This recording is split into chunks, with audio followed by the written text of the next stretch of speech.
नमस्कार, मैं रचना शर्मा चढ़ती कला टाइम टीवी देख रहे हैं सभी दर्शकों का स्वागत करती हूं। आप देख रहे हैं हिंदी के समाचार। समाचारों की शुरुआत से पहले एक नजर आज की मुख्य सुर्खियों पर।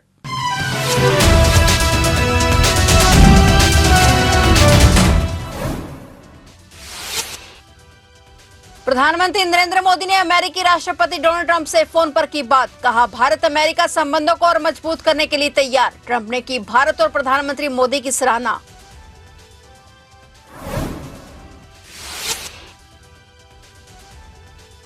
सोलह साल से कम उम्र के बच्चों के लिए सोशल मीडिया बैन। प्रधानमंत्री ने जारी किया आदेश। ऑस्ट्रेलियाई सरकार लाने जा रही नया कानून।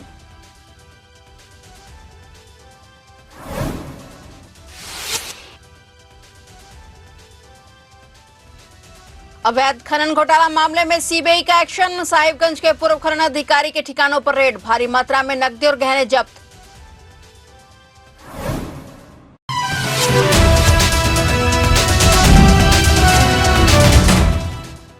और अब समाचार विस्तार से।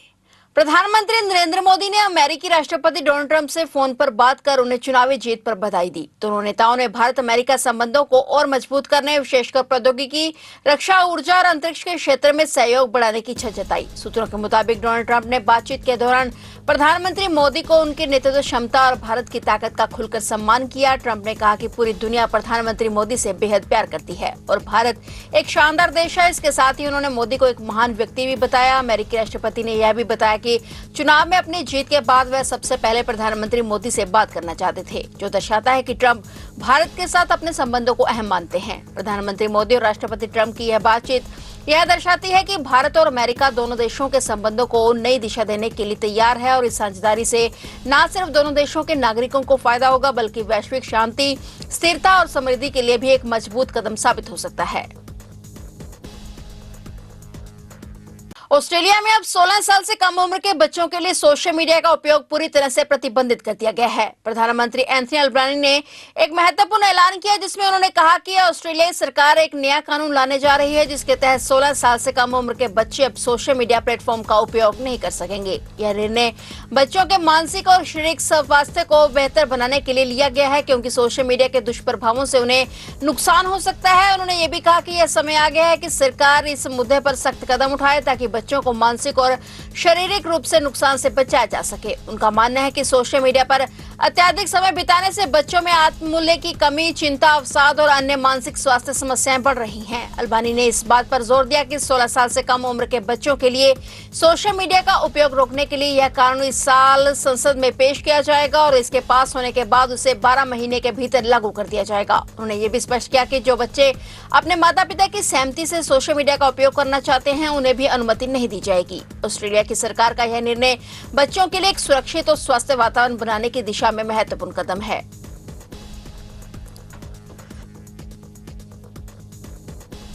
सीबीआई ने अवैध खनन मामले में झारखंड में छापेमारी के दौरान साहिबगंज के पूर्व जिला खनन अधिकारी विभूति कुमार से 13 लाख रुपए से अधिक की नकदी और लगभग 52 लाख रुपए के गहने जब्त किए हैं। अधिकारियों ने जानकारी देते हुए बताया कि एजेंसी ने अवैध खनन मामले में 20 स्थानों पर छापेमारी अभियान शुरू किया था, जिसमें झारखंड के मुख्यमंत्री हेमंत सोरेन के पूर्व सहयोगी पंकज मिश्रा का नाम भी प्राथमिकी में दर्ज नामजद आरोपियों में शामिल है। अधिकारियों ने बताया कि सीबीआई के गश्ती दलों में छापेमारी अभियान के दौरान अब तक 75 लाख रुपए जब्त किए गए हैं, जिसमें कुमार के परिसरों से जब्त की गई राशि भी शामिल है। उन्होंने बताया कि नकदी और आभूषणों के अलावा सीबीआई ने कुमार के परिसरों से 11 लाख रुपए के निवेश, करोड़ों रुपए की सात संपत्तियों से संबंधित दस्तावेज और लगभग 10 लाख रुपए की सावधि जमा खरीद रसीदें भी जब्त की हैं। बता दें कि झारखंड विधानसभा चुनाव से पहले केंद्रीय जांच एजेंसी अन्वेषण ब्यूरो ने नींबू पहाड़ इलाके में अवैध माइनिंग स्कैम मामले में 3 राज्यों में 16 जगह पर छापेमारी की। सीबीआई ने झारखंड, बिहार और कोलकाता में ये रेड मारी है।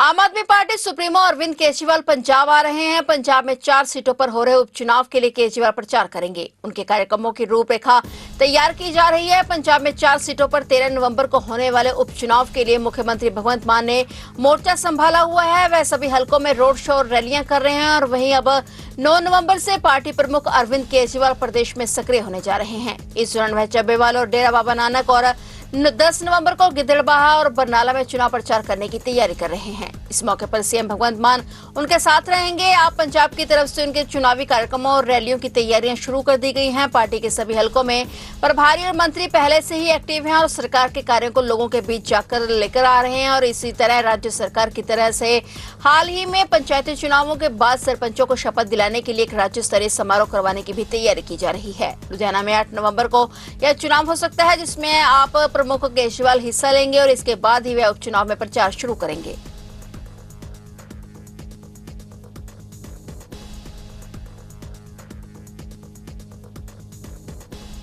बिहार के आरा शहर में जलेबी खाने से बड़ी संख्या में लोग बीमार पड़ गए हैं। मिठाई की एक दुकान पर बनी जलेबी खाने के बाद लगभग 50 से अधिक लोगों की तबीयत बिगड़ गई। मिली जानकारी के मुताबिक मामला आरा के नगर थाना क्षेत्र के बाबू बाजार का है, जहां अलग अलग जगहों के लोगों ने जलेबी खरीदकर खाई और जलेबी खाने के 10 मिनट बाद ही पेट दर्द, उल्टी और दस्त की शिकायत होने लगी। सभी बारी बारी से इलाज के लिए सरकारी और निजी अस्पताल में भर्ती होने लगे। देखते देखते जलेबी खाने वाले लोगों की तबीयत बिगड़ने लगी और वे इलाज के लिए सदर अस्पताल पहुंचने लगे। सदर अस्पताल में बेड कम पड़ गए तो कई लोगों को निजी क्लिनिक में भर्ती किया गया। आरा सदर अस्पताल में on duty doctor Akhilesh Kumar ने बताया कि फूड पॉइजनिंग की वजह से तबीयत बिगड़ी है और सभी का इलाज किया जा रहा है। फिलहाल सभी खतरे से बाहर हैं। उधर सूचना मिलने पर प्रशासनिक अधिकारी भी अस्पताल पहुंचे और स्थिति का जायजा लिया। एसडीओ ने जलेबी की दुकान को सील करा दिया और साथ ही दुकान से जलेबी बनाने के सामान को भी जब्त कर लिया है। जांच के बाद उचित कार्रवाई जारी है।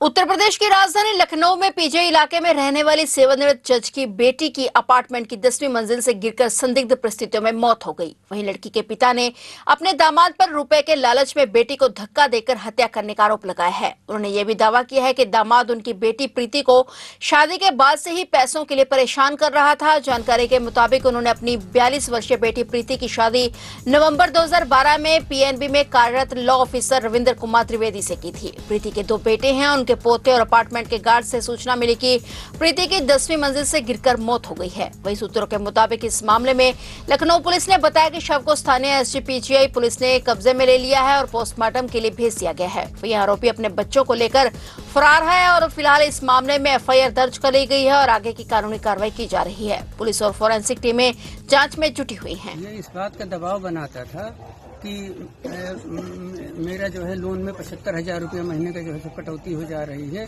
और मेरा जो है गुजारा बड़ी मुश्किल से होता है। कई साल तक तो मैं इसको 10,000 रुपये महीना अकाउंट से हर पहली तारीख को भेजता रहा। जो आप दे रहे थे? हाँ। किसके अकाउंट में?